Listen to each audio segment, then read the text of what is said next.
Hey everyone, welcome to Meditation and Movement. I'm Emma. You have chosen a series called Get Your Ass to Yoga Class. We're going to be covering different postures and sayings that are going to come up in your local yoga studio so that you can practice ahead of time and feel confident and safe about getting your ass to yoga class. Today we will be going over Warrior One or Virabhadrasana I. So grab something that you want to move on and something that you want to move in, and I'll meet you on the mat.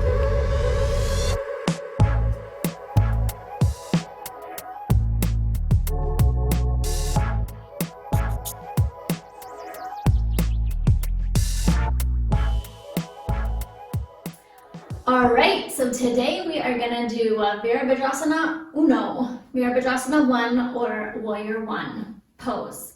So let's talk about the pose first. If you like mythology, it's kind of a fun one. Virabhadra was a warrior. He was a hero.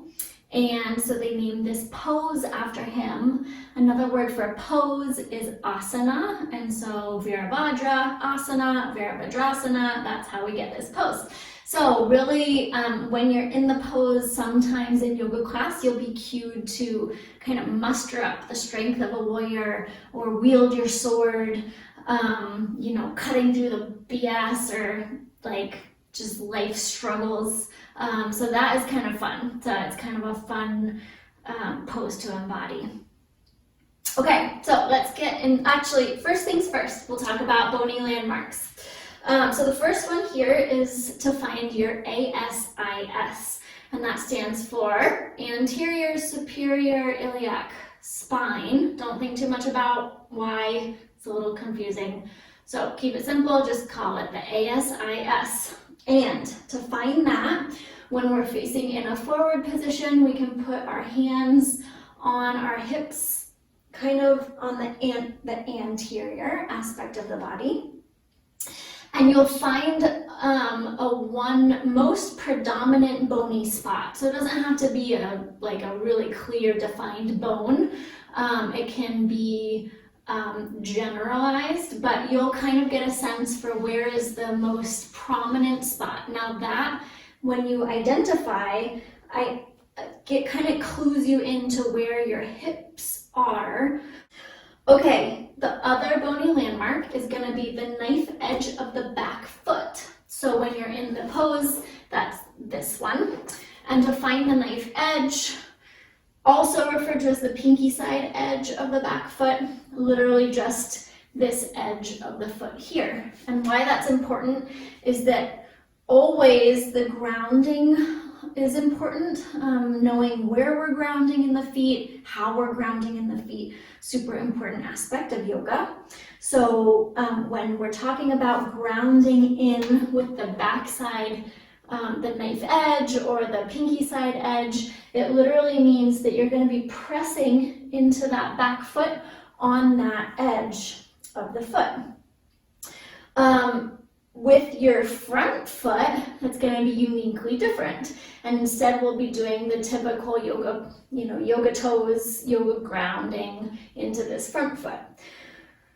Okay, I think that is all for bony landmarks. So an important thing to note in this pose is you want to honor your hips. Not all poses are like that. Some poses, it's okay to be kind of more on a tightrope, but this one you definitely want to honor your hips, and we'll talk about why.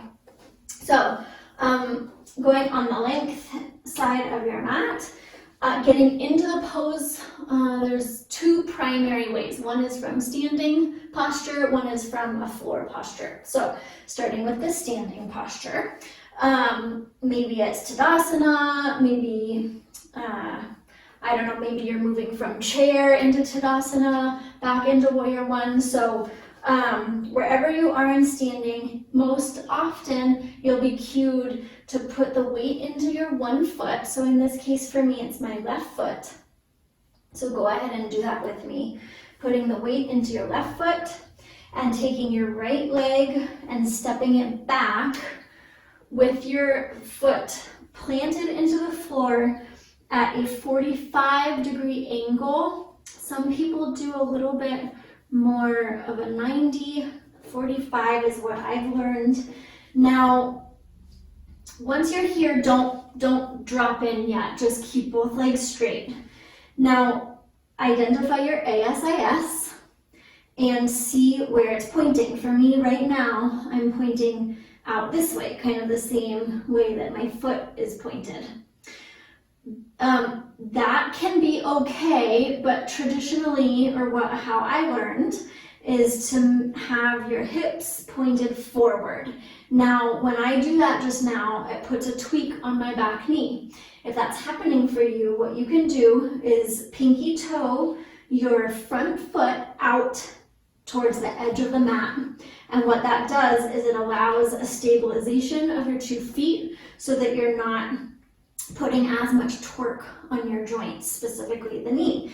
So now when I point my hip joints, my ASIS forward, it doesn't put the same amount of tweak on my knee.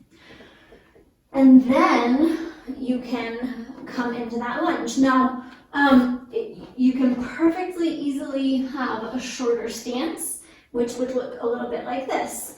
A longer stance, or what they would say maybe the full representation of the pose, your front knee would be bent so that your thigh is about parallel with the earth.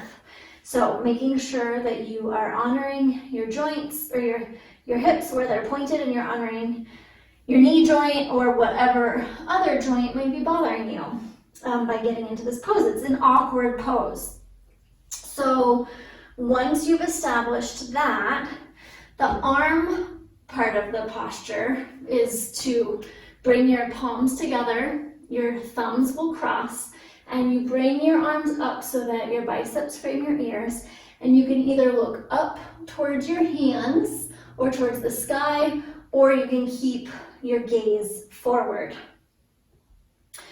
Now you are in the full representation of the pose, and this is what is referred to as wielding your sword, and that is where the pose comes from, is the Virabhadra, the warrior. So let's talk about getting into the pose from downward facing dog. So that would be, you'd be in downward facing dog, and you would be cued to bring one leg up and bring it up towards your hands. Now, something that I notice a lot in yoga class is